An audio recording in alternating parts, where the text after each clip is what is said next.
Oh shit. Here we go again. I think I flipped on the whole Taylor Swift thing. Me too. Because she's been to now, which Super Bowl will be the 13 games this season, which is more than I've been to in my life. She's been, obviously she has the money and the means to do so, but she's been there in the negative 30-degree game. She's been there. She's rode through the media hate storm from all of the guys like us, and she's stuck by Travis's side. And I mean, like how can you not be romantic about it? You know what I'm saying? I mean, in a sense, the pictures that they had on the field of, I mean, that's just it's like a rom-com or some type of movie, literally. Like that's what it feels like. Is like the billionaire, most famous woman in the world, meets the 2-time Super Bowl legend, and they, miraculously fall in love. And then, I mean, it's a fitting story for Taylor Swift. I mean, watch him propose just right there on the field. Like, I'm telling you. Now, if they lose, he's going to be like, I got to put this fucking ring away. Yeah, he's like, we'll wait till next week. We'll wait till next week.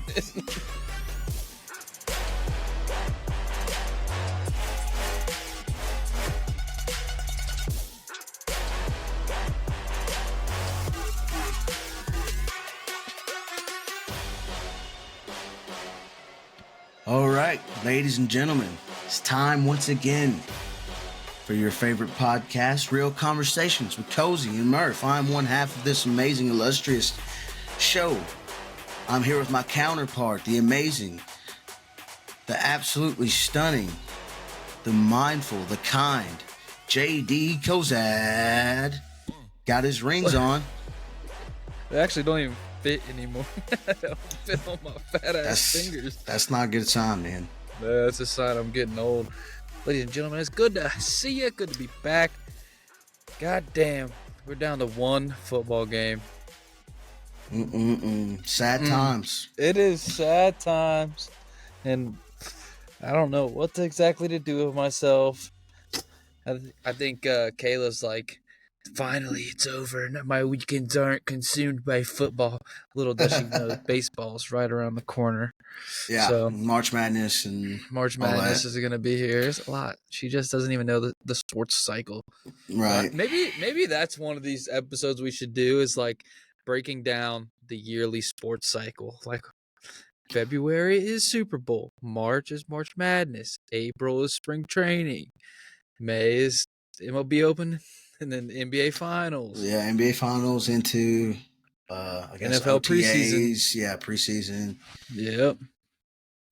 I mean, it's just one continuous. It never ends. And like if you're a true blue, fan, year round. I mean, you're going to be paying attention to different things all year round. Like it never ends.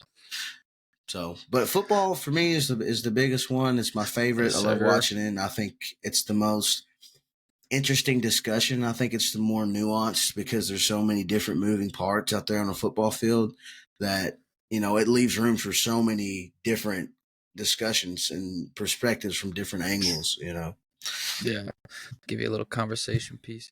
It was a good weekend for some conversation pieces because we've got a lot of headlines that the media are pushing, the whole Lamar Jackson can't win the big one. Dan Campbell biting too many kneecaps, too aggressive. There's all kinds of narratives that we can chase. But how about we just dive right into this first game? Let's do it. Chiefs-Ravens. Patrick Mahomes, fantastic right out the gate, but we said it all season, and you've been, the hugest fan of Spagnuolo all season. That defense shut it down as soon as it got tight. Yeah, I think I texted you late. It was either late third quarter or early fourth quarter, and I was like, "This is another defensive masterpiece by Spagnuolo." I mean, if you think about it, he's been part of some of the greatest defenses, or he's been at the helm of some of the greatest defenses we've ever seen, and he's also beat some of the greatest defenses we've ever seen. So, To me, he's a bona fide Hall of Famer, first ballot. As soon as his name's on there, he's going in. Kind of like Andy Reid and obviously Patrick Mahomes, Travis Kelce. That whole team is loaded with greatness. And I hate to be the guy and to glaze the Chiefs because I'm not a Kansas City fan, but it's just like, we talk about it every week. This is a big discussion in the mainstream sports media. Patriots 2.0. Everybody hated the Patriots for so long. And now Kansas City was cool and fun. Mahomes was fun to watch at the beginning of his career, but now he's been to 6 straight AFC titles. He's been to four Super Bowls in the last 5 years, 6 years, so everybody is hating on him. Everybody's wants him to see his downfall. And it doesn't help that you have, the Travis Kelce, Taylor Swift thing. That's another thing that gets people caught up, which at first, I was kind of apprehensive about it. But I've just, as the season gone on, who cares, man? Who cares? She's just a football fan. That's one of the things that I wanted to touch on was I think I flipped on the whole Taylor Swift thing. Because she's been to now, which Super Bowl will be the 13 games this season, which is more than I've been to in my life. She's been, obviously she has the money and the means to do so, but she's been there in the negative 30-degree game. She's been there. She's rode through the media hate storm from all of the guys like us, and she's stuck by Travis's side. And I mean, like how can you not be romantic about it? You know what I'm saying? I mean, in a sense, the pictures that they had on the field of, that's just it's like a rom-com or some type of movie, literally. Like that's what it feels like. Is like the billionaire, most famous woman in the world, meets the 2-time Super Bowl legend, and they, miraculously fall in love. And then, it's a fitting story for Taylor Swift. It is the perfect story. Like I said, at the beginning, everybody had their opinion, me included, you included. But I think now you kind of just she's a supportive girlfriend, man. Look at it. She's the most famous person in the world. She could be anywhere, and she's in the freaking box supporting her man. I mean, come on. How can you hate on it?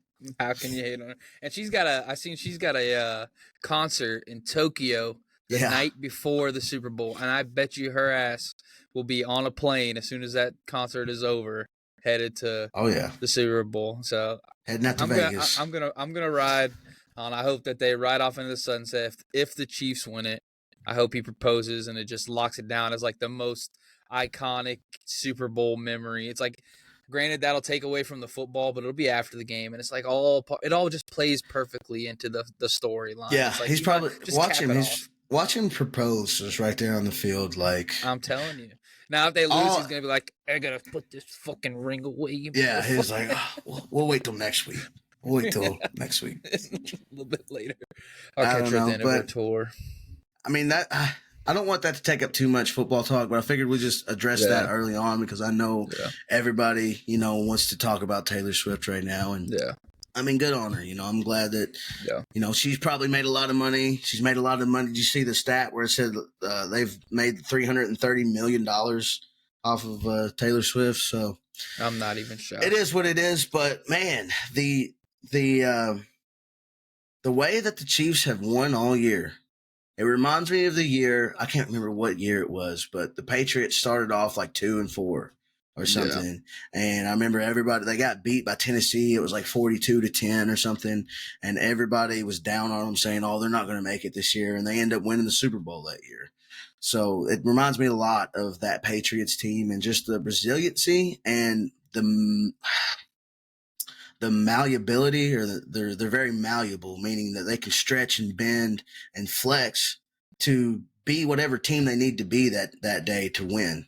Yeah. If it's Patrick Mahomes going off for 300 yards, then so be it. If it's the defense stepping up in the second half and playing lights out, then that's what happens. And it's just all the haters, all the doubters all year, and Patrick Mahomes has done nothing but show up in big moments time and time again. Travis Kelce, has a heck of a resurgence in the playoffs. I mean, that one catch that he had I think Mahomes was pressing the line, and he was kind of fading to the left, and he kind of just pokes it over, and Kelsey dives and catches it. That was an amazing play. And I don't know what had gotten into Kelsey, but he's been on fire the last couple games. He got it in. That's what happened. maybe so. He got into Taylor Swift's box. Yeah. That's a play on words. That's probably what it was, but good on them. Chiefs defense show up. Talking about the Ravens, though. Yeah, man, that's the biggest I don't think it's as much on Lamar as everybody wants to think. No. Because you look at the stats, they only ran the ball 11 times. And 6 to the running back. Yeah, 6 times to their running back. And they were the leading rushing team in the regular season. It's like, how do you totally abandon what has made you great all year? Like, I get it. You're playing the Chiefs and Andy Reid and Patrick Mahomes, and you don't want to have to play catch up. And so you might feel pressure to just abandon the run and throw it downfield. But you have to stick with what makes your identity as a team. And to just totally throw the run game out the window so early on was a huge mistake. I think it's a lot on the offensive coordinator. I think the defense played well enough to win. You hold a team to 17 points, you expect to win that game. Yeah. And I mean, Lamar did not, I like Lamar. I think he has the potential. I think he could win the Super Bowl one day. Yeah. But in big spots, he kind of does choke. It seems like whenever they need him to make a big throw, it's always an overthrow or a throw into triple coverage or, scrambling around in the backfield and not looking downfield. I don't know what it is, but he did not play great. Let's just put it that way. There was definitely some kind of change in the game plan because early on, I mean, the first drive, they got stuffed a couple times, but they did try running the ball. And it was just like the Chiefs take it down the field, score, and it was almost a panic button, it seemed. Yeah. On their behalf. The Ravens, responded. They responded, and it was 7-7. And then, it was just like they kind of forgot who they were, and they just wanted to play. They wanted to play Kansas City to Kansas City's way. Yeah. We want to win in a shootout. When really it was a defensive struggle the whole time. So it's really baffling, the way that game went. I think we all were expecting the Ravens to win. They had been the best team in the league all year. But it's hard to beat greatness, man. When you have the ensemble of greatness that Kansas City has, it's just really, really tough to get over the hump on them. So if you think about it, Kansas City on the road beat Josh Allen, beat Lamar, now is going up against the best team in the NFC. And if they win, this could be one of the greatest runs in recent memory. Yeah. Beat the Dolphins in negative 30-degree weather. Yeah. They put on you have to tip your hats. I know we did last week, but it's just absolutely impressive what Andy Reid, Patrick Mahomes, Travis Kelce, that defense, Spagnuolo.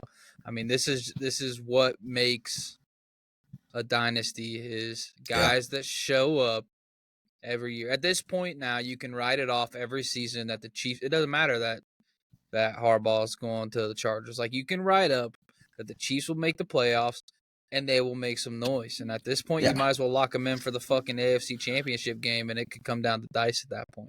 Right. And these have been hard-fought wins too. Absolutely, yeah. Josh Allen and Lamar Jackson, one-score games. These are really tough. And that's the scariest thing about it is it's not like they're blowing teams out. They're just doing what they have to win, and that's what great teams do. They don't worry about so much about the score or how the box score is going to look. It's about converting on third down. It's about taking care of the football. It's about taking care of your assignment, playing good defense, keeping the ball in front of you. It's the little things that add up. And so, like I said, it seems like they've morphed every year to year. And this year, they're just a defensive, hard-nosed, kind of rely on the run to set the pass up type of team. Yep. I respect it. Good for the Chiefs. Ravens, I think it came down to the fact that there was a lot of trust in their playmakers. Their playmakers let them down. Zay Flowers, Isaiah Likely got cocky with his ability to catch the lead ball. I think that was something the Chiefs watched on defense. It's like you see him throw his hand up, Lamar's going to throw the ball up. I think yeah. Well, that was just a terrible, terrible throw because, man, if you just throw it away or you even just like take off and just gain a couple yards, you're still in field goal range. Yep. All you need is a field goal there, and then your defense can hopefully force a 3 and out, and you have a ball with 2.5 minutes left to try to score. And the Zay Flowers playing good. They had been playing great the whole game. Like I said, they played well enough to win. But then you have the whole Zay Flowers taunting penalty that really hurt. And to be honest with you, I think this is a consensus among most of NFL Twitter. Let them taunt. Who cares? They're fucking grown ass men. Exactly. If they can't handle a little peak athletes. If they can't handle a little after the play, or just getting up in somebody's face, then they're a baby, Yeah. But that's neither here nor there. I think the competition committee will probably address that some way, somehow in the offseason.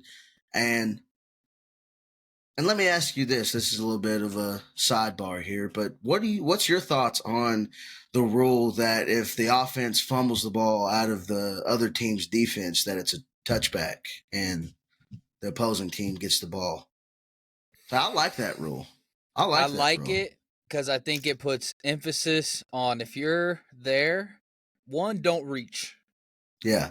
Don't reach. And two, this is the most prized possession on the field. Like, you know what I'm saying? Like, these are two enemy bases. And if you're trying to get the bomb into the base to blow up their base and you drop the bomb and they now have it in their possession, you know what I'm saying? Like, it's yours now, you know what I'm saying? It's like you drop the bomb in there, going into their base. I like the rule because it's one of the only rules in modern football that benefits the defense. Yeah. And I think you can't change it because that's such a momentum, shift. Reward the defense for forcing a fumble at the goal line, That punch was insane, too, by L'Jarius Sneed. Oh, my God. Bob Bosch, that punched the shit. It's like it's like old Pat Mahomes Sr. said. He said, playmakers make plays. Yeah. And that's what it comes down to. Yo, he's a gangster, bro. Hey, how is he like that? And then Patrick Mahomes sounds like fucking Kermit the Frog. I don't get it. Played a good game. Played a really good game. Everybody did their part. Sound like a fucking pirate. It's funny though because like his dad is like he seems like such a hood guy, like playmakers make plays. Yeah, but and then they asked him about how do you feel about being up in the box with the Kelsey family, and so he's like, I hope not. Yeah, he just wants to watch the ball game. He don't care about all that shit. He don't care about all that naysay shit. Oh, but that's funny. But Chiefs win it once again, going to the Super Bowl for 4th time in 5 years or whatever it is. 4 times in 6 years. Kingdom. Jeez. Ravens will be back. Good for them. Well, I hope so. Chiefs. I hope so. They just can't fall apart once things start getting kind of hairy. They have to stick to their guns. Speaking of sticking to your guns, let's talk about this Detroit San Francisco game.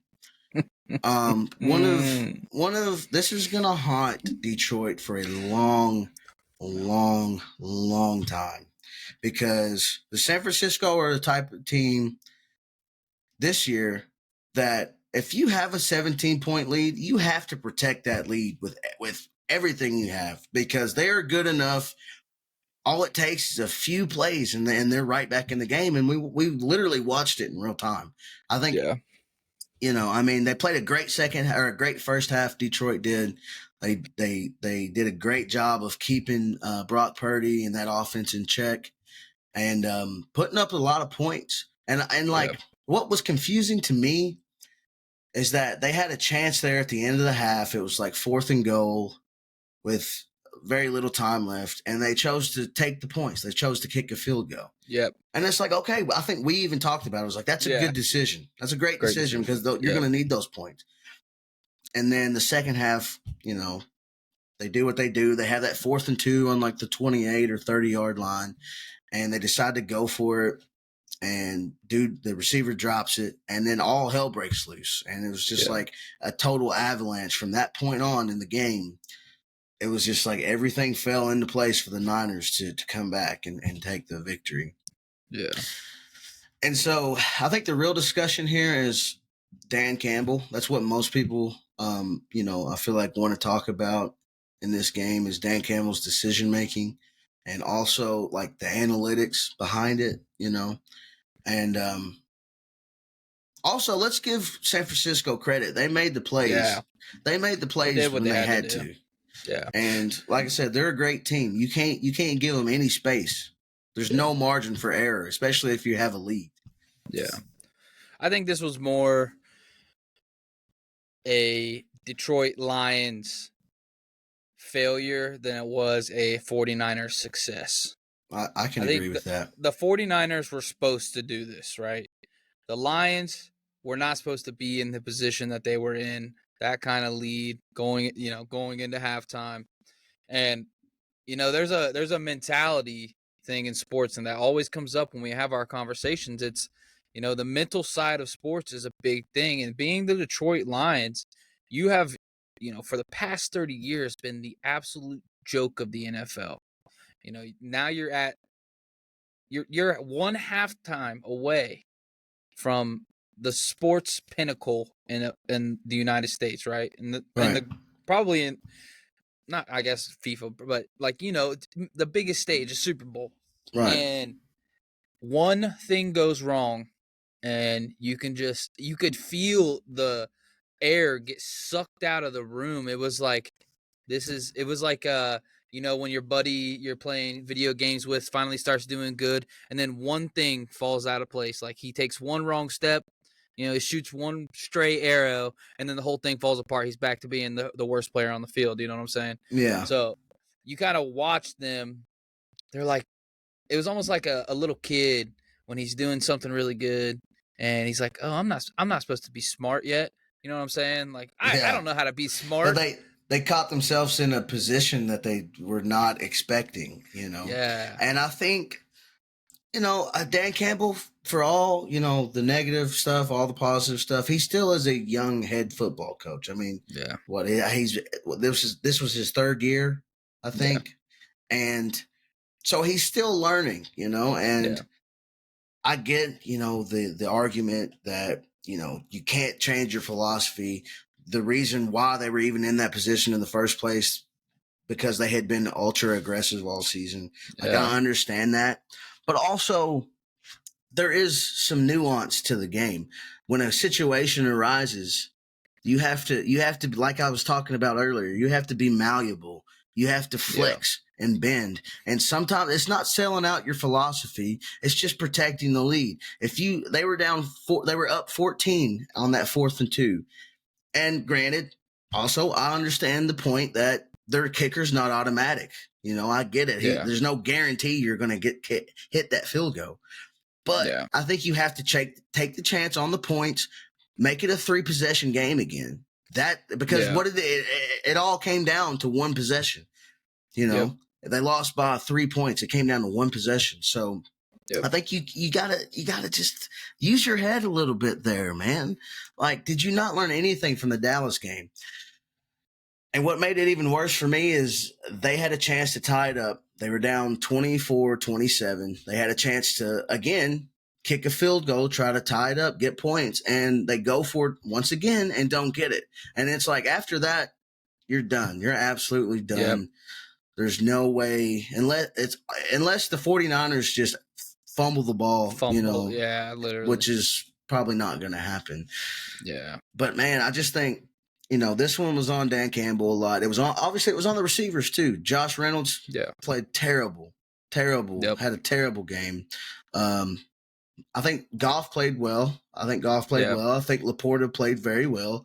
I think I'm on St. Raw. Gibbs played a hell of a game, played his ass off. David Montgomery played his ass off. So, man, it was just so disheartening to see a team literally crumble like that. And if I'm being 100% honest, I was having PTSD flashbacks to the Super Bowl, Atlanta's Super Bowl. I really was. I was like, oh my God, I can't believe I'm watching this.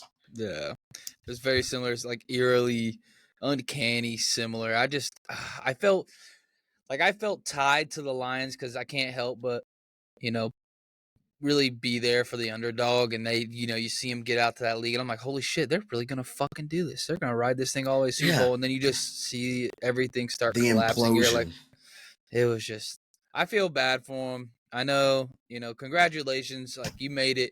This is a immaculate turnaround. The Lions don't do this, still walk out of there with your head down. I understand what Dan Campbell was saying after the game. Like, this may be our only chance.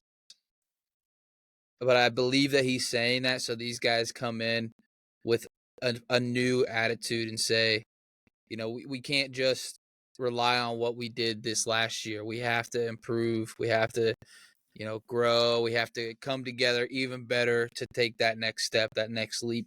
Leave no question. Leave no question. Don't be so good that the teams like the 49ers and the Chiefs can't even hang with you.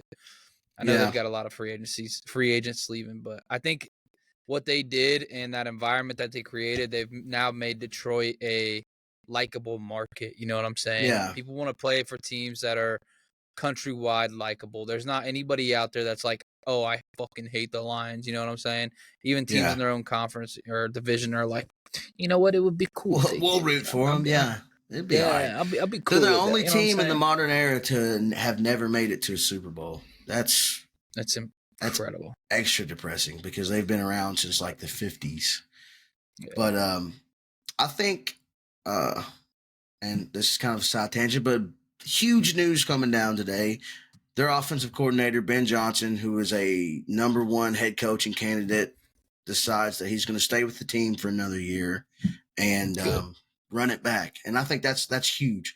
I think, unfinished business, I guess, would be the motto for next year. And if you look at the trajectory of the brand new Lions, really bad at the start, kind of good. Last year they spoiled the season for Green Bay, taking them out of the playoffs, and then this year had a breakout year. Had their ups and downs, but men played very well in the playoffs, very well enough to make it to the Super Bowl. So, if that trend continues, it wouldn't surprise me to see him right back in the NFC Championship next year. However, it is, like Dan Campbell said, it is very, very hard to get back there, no matter how good you are. It is the hardest sport in the world to make it to the championship. You get one game. One shot.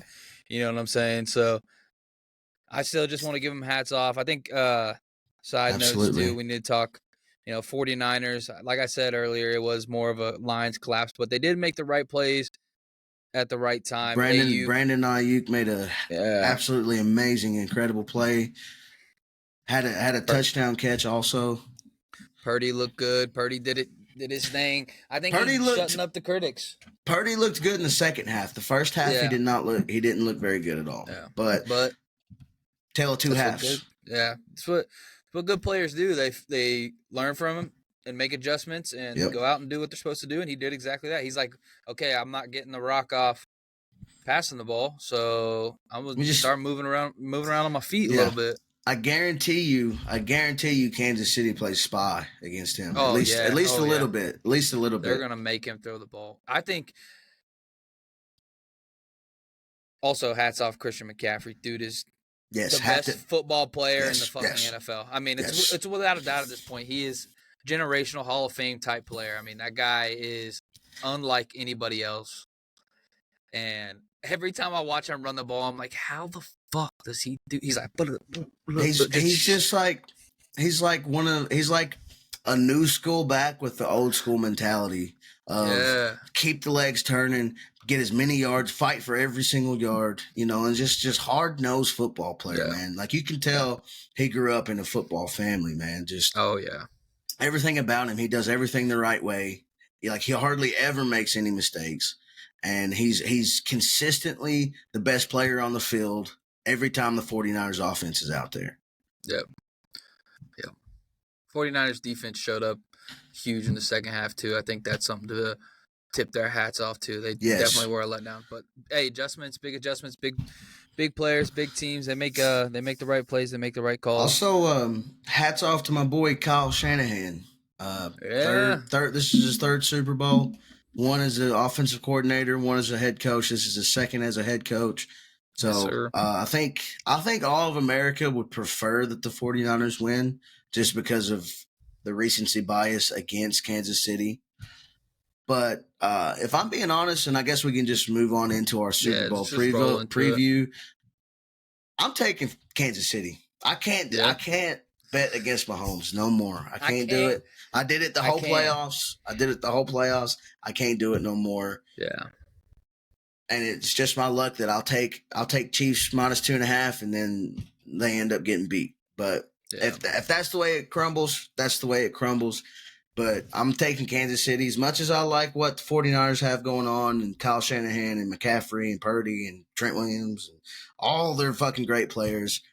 Yeah. You gotta bet on the generational talent of Mahomes. That is the difference. Yeah. There's definitely an argument for both sides, but I think what it comes down to is there is a separation level in coaching. Yes, Shanahan is a genius, right? He can probably go toe-to-toe offensively with a guy like Andy Reid.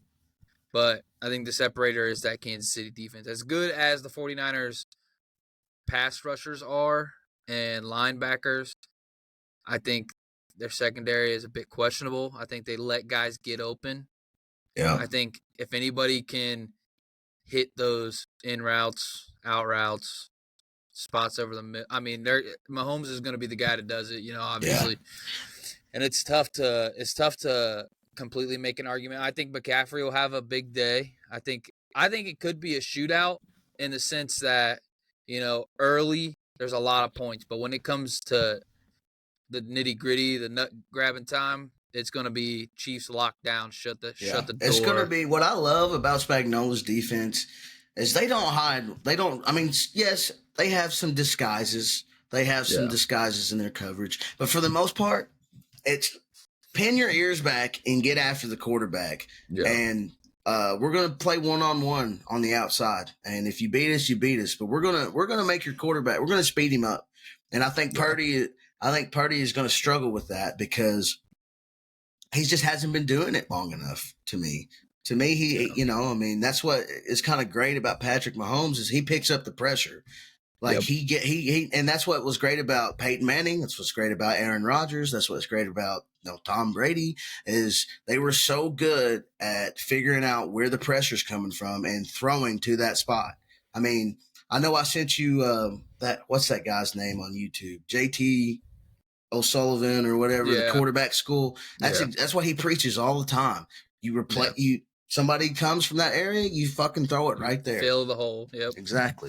Yep. And I don't know. I think it'll be a good game. I do. But I see it going a lot like the Chiefs-Ravens game. Maybe some points scored early, but then the defenses lock in, and it's going to be very, very, I guess, ball control football, I guess you could say. Yeah, I think so, too. And Pacheco, man, he's a hard runner. Yeah, we saw what Gibbs was able to do, and I think Pacheco will have. I would look for him to have a big game. Big game. I think he'll do a lot of ball control. He doesn't turn the ball over. He runs hard. I think he'll be the guy that keeps the chains moving for him. They'll be dink dunk Pacheco, run us into a first down, and just keep it moving. Yeah. They're gonna make a lot of moves. It's gonna be a one of them games that if you're into the football mastermind, the chess match of it, you're going to be watching a lot of the moves that are made because this is two of the best chess players in football going at it, coaching-wise, and then some of the best offensive dueling, defensive dueling schematics. I mean, you're really watching intense football.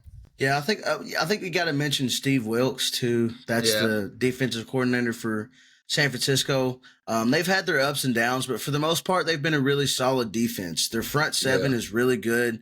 The only question I have about that is like Chase Young, man. He played very bad. Very bad. He was lazy out there. They were actually talking about benching him for the Super Bowl, which would be huge because he's a first-round pick, and they traded for him mid-season. So I don't know. For some guys, just don't have the mentality out there. They don't. They're not. They don't have that dog in them, I guess, as the kids would say. But I think he got paid and he's just done. He's just ready to be done with it. But done getting hit. I like watching Fred Warner. I like watching Dre Greenlaw. Yeah. Trevarius Ward, very good. Obviously, Nick Bosa. Yeah. You got Hargraves that came over from Philly. So they got a very good front seven. My only concern, well, not my only concern, but a big concern for me is Kyle Shanahan's record playing without the lead is very, very bad. Like, I don't remember the exact stat, but it was like 1-32 or something. When he was down by 17. Yeah. At some point. Yeah. And so very questionable. I think he gets nervous. He gets nervous whenever he's down. He's a front runner. He likes playing with the lead, which is great when you have somebody like Christian McCaffrey. But if you're not able to maintain that lead, if it's a back and forth game, I think that's really where Kansas City is has the edge because they've been playing back and forth games all year. That doesn't faze them. Yeah, I think this is also, and this is probably a transition. If Mahomes goes and wins this Super Bowl, he could retire tomorrow or retire after the game. I'm pretty sure he's a first ballot, no questions asked, 100% Hall of Fame. Absolutely. Yeah. I mean, you win. You go to 6 straight AFC titles. I mean, and you win 4 of them. Yeah. That right there is insane, man. That's fucking insane. You don't see that type of thing. Yeah. Even though we had just witnessed it with Brady, Brady went to 8 straight, but it's just nuts. And I don't mean to sit here and glaze Patrick Mahomes, but dude, I mean, you have to appreciate it while it's here. Yeah, I made respect it. Like let's just be real and be honest. Like, if anybody should hate him, you should hate him because of what happened last year in the Super Bowl. But it's like me and Tom Brady. Like, I should hate Tom Brady for what he did to the Falcons, but I have so much admiration for his greatness that I can't sit here and honestly say like, oh, I fucking hate Brady. Like, he didn't deserve to win all those titles. Like, no, he was a beast. He was a beast always. Yep. Kayla already heard me go through my whole fuck Kansas City, fuck Patrick Mahomes rant. That was immediately after they beat the Ravens. And then, an hour or two later, I was like, you know what? As much as I fucking hate them, good for them. Because if this was the Eagles, I'd be on top of the world. You know what I'm saying? If this was the Falcons, I'd be the ignorant, arrogant, annoying as fuck. I'd be like, you guys can suck my fucking Mahomes. Yeah, I'd be so insufferable. Like, it wouldn't even be funny. It'd be unimaginable. But hey, good for Kansas City fans. Y'all went through some down years. Granted, those years with Alex Smith were fun, and I used to love Alex Smith. He was one of my favorite guys.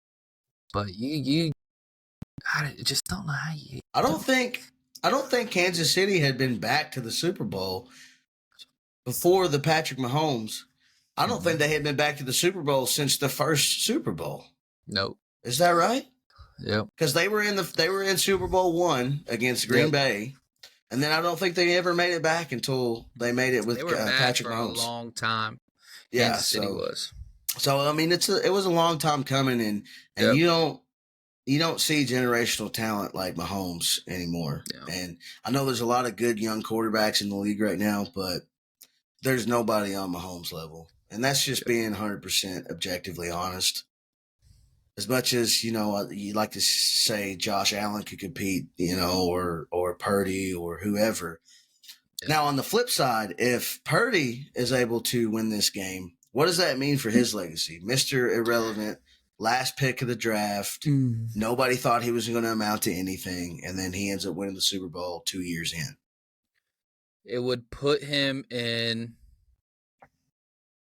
it would put him into the contract conversation of a superstar quarterback. He would go into a $350 million, probably 300, I'd say, dollar contract. I'm sure he's the type of guy though that's like, I'll take a cut as long as we can keep our guys. You know what I'm saying? He seems like that kind of guy. But it would put him in the stratosphere of, he's a quarterback that led a season, MVP conversation. Like, you put yourself in that elite category. You put yourself in the you put yourself in the category of guys with a Super Bowl as a quarterback. You know what I'm saying? It's not a huge it's not a huge class. Yeah, it's not a long list at all. Yeah, it's like, you think about it. It's like there's so much respect for guys like, Joe Burrow, Josh Allen, Jalen Hurts, Justin Herbert, Dak Prescott, and it's like, none of these motherfuckers got a Super Bowl. You know what I'm saying? But Purdy, if he wins, he's got a Super Bowl. He's got that leg up on all of those guys. And I think people don't realize in the moment. And I think, as you get older, as a football fan, you learn to appreciate the special teams. Yeah. Not the special, but the special teams, you know what I'm saying? But you learn to really appreciate those special moments, because once you win that one, even if you only win one Super Bowl, you are immortalized in the annals of football lore. You are immortalized. You will never be forgotten, because it's so hard to win that game, and it takes so much shit going right for you. And if you're able to pull it off, you're gonna always be remembered. It's like what like the guy that stands out to me is Doug Williams, the first black quarterback to ever win a Super Bowl.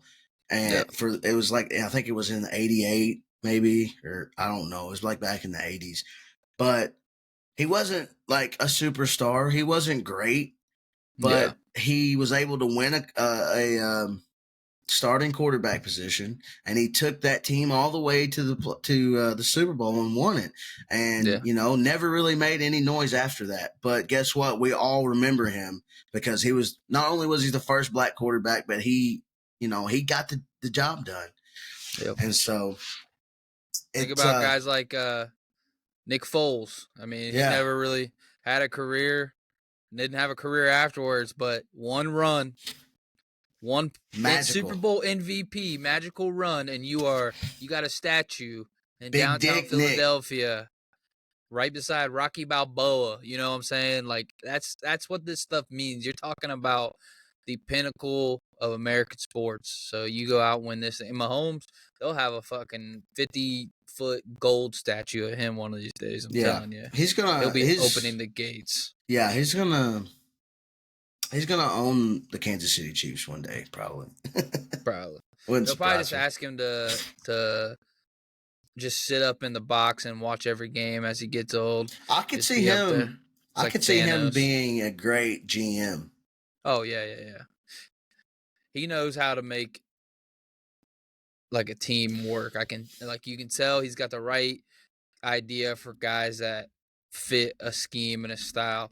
Like, I know a lot of quarterbacks think that they could GM, and you see guys do it. Elway, and I'm forgetting the other one. That was a big name one. Both the Harbaughs have done it, but like, they get into this coaching field, and I think a lot of them realize, it's not the same as being under center. Right. It's a whole different realm. Atmosphere, having to control all the little pieces and parts and manage all of that. So, but I could see Mahomes being the guy that does it, especially with the pool he will have in Kansas City for the rest of his time. The guy has so much money, and he'll never have to spend $1 the rest of his life. He can walk into whatever restaurant and be like, "Can I get a cheesesteak? What's ketchup?" All right, last thing I'm going to say about Mahomes, because I know we've been riding his dick the whole fucking episode, but. And this is something they talked about on Pardon My Take. It would have been really easy for him to throw his receivers under the bus. It would have been really easy for him to talk shit about his receivers to the media and say, well, I'm playing my ass off. I'm getting the ball where it needs to be. They're just dropping it. But that was he never gave anybody a soundbite, not even anything close to that. He always took the high road, being a team player, even though his team led the league in drops, it was more about he deflected and put more attention on the referees. And that's why he took a lot of flack. It's because he seemed like a crybaby to a lot of people because he's complaining about the refs, even though Kansas City does have the reputation of getting all the calls now. And so it's kind of like he took all the shots and all the bullets for his receivers. He stood in front. And to me, that's what a fucking great leader does. It's like, I'm not going to blame them. Everybody knows what the problem is. They can't catch the ball. I don't need to be the one that comes out and says it, because everybody else knows it. So I'm going to say something to try to divert everybody's attention away from them and put it on me. And so, I mean, that to me, that is just one of the greatest feats of leadership in a long time that I've noticed. Yeah. Respect him 100% for how he carries himself and how he acts. And I mean, dude's a leader. I'm done glazing him, but dude's a leader. It's going to be a hell of a Super Bowl. Hell of a weekend, the whole weekend, February 11th, 6:30, CBS, for everybody that is looking to watch. Be in, all eyes on the commercials, be all eyes on Taylor Swift, be all eyes on the game. Enjoy this last one. And for all you haters out there that want to say, oh, this season sucked. This season was a waste because we ended up with Kansas City and San Francisco in the Super Bowl. Man, screw you. We saw the brand new Lions almost go to the Super Bowl, something that's never been done. We saw C.J. Stroud have a historic rookie season. We saw, on the same token, we saw DeMeco Ryans have one of the best rookie NFL head coaching debuts of all time. We saw, there was so much shit to revel about, and you just want to focus on the fact that Patrick Mahomes is back in the Super Bowl. Man, get a life, dude. Get a life. Get a life. I will say it is weird that 2020 it was Kansas City and 49ers. It was Joe Biden, Donald Trump. Yeah. And then we're getting it again. Let's all pray that we don't have another global pandemic a month after the Super Bowl. Yeah, that would be shitty. All right, Murph, you ready to get on out of here? You got anything else you want to add on? Go Cats. Cats by 90. Cats by 90. We'll see. We'll see how the Cats get going. March Madness is coming. We're about a month and a half out. Baseball is getting close. Aside from that, ladies and gentlemen, make sure you watch us on YouTube. Share us with your friends. Tell your grandma about us. Help her navigate the subscribe button. All the better. Join our Discord if you're a gamer. Go play Power Worlds. It's the greatest game ever made. Thank you. We love you. Peace. Peace.